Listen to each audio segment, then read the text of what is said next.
What is going on, YouTube? This is the Infinity League hype right now, fans. Get ready, guys, because it's the Unemployment Line, that show where we talk about the trades and transactions that have happened that make you cry, make you fall, and show those other Pokemon the wall. And by wall, I mean door, because they're gone now. First off, guys, we have the Elm Street Darkrai. They made a bold move. This is Dark's team. Dark decided to do some weird things this week. And by weird, I mean he threw the book out and said, you know what? Who needs free agency picks right here? He went and did 3 free agency picks in the first week. He went kind of cray-cray in the hey, you know what I'm saying. Dropped Alola, dropped Gyarados, dropped Zebstrika, and picked up Excelgor, Milotic, and of course that giant wall that probably sunk the Titanic Avalugg.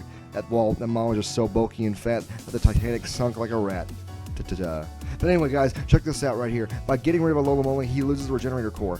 He loses Regenerator off the team, loses the wishes, loses the great support mon right there that is Alola. But you know what? He picks up in it a 145 base speed mon, which gives it amazing speed potential to get around some things, do a fast moves here or there, and get something going right off the move patch. By getting rid of Gyarados from Milotic, he actually removes a 4 times weakness from his team and gives himself a better supportive, more bulky mon that can take more hits and has more coverage in the long run. So no longer is HP Electric a thing for prep against him. It makes his team a bit more harder to predict with Milotic. Also, the Zebstrika for Avalugg pick, you know what, at the end of the day, he already had 2 electric types in Rotom C. Personally, I would have stuck around with Zebstrika over Rotom C and used the points for something else. But at the end of the day, neither the tier 5 mon pools are usually mons that are really just kind of that 1-off battle, that 2-off battle. But you know what? I would have picked up a different ice Pokemon. Glaceon was still available. I would have picked up Glaceon. That's just my opinion, folks. But what do you think?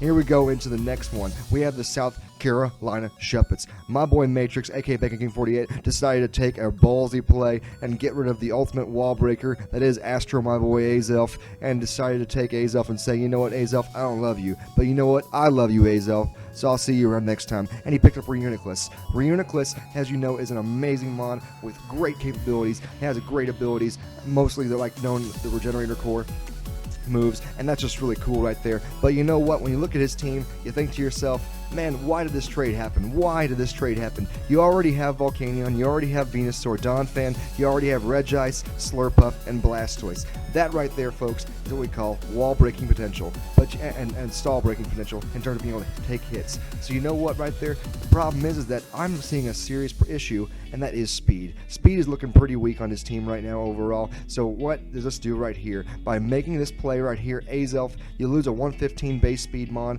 and you gain a lot slower mon. But you know what? We're going to see this plays out for my boy Matrix, aka King48, as he tries to get around that speed issue that he has the rest of the season on.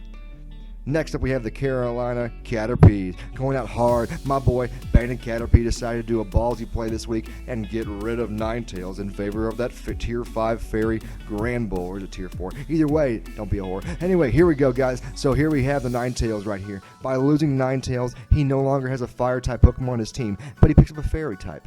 He didn't have either one of those. He didn't have that type either. So here we go, guys. With this pawn, you know what we do lose? We lose that drought ability. That's right, that drought ability, or whatever it's called, that allows Ninetales to bring the sun out, which means Mega Venusaur no longer has that instant sun support or anyone else that has Solar Beam on the team. So here we go, guys. What does this do for him? But he gains extra points for scouting out potential in the future. Next up, we have our first ever in-house trade with the Houston Rocketots and the Lexington Lipards actually making a trade this week for Hitmonlee and Aromatisse. This was kind of funny, actually, because this was actually a neutral trade. No one got trade pwned. No one got trade slaved. You know what happened right here, guys? It was a weird thing where both at the end of the draft, the Houston Rocketots and the Lexington Lipards both found themselves in an interesting situation where both teams had themselves an extra fairy and an extra fighting type.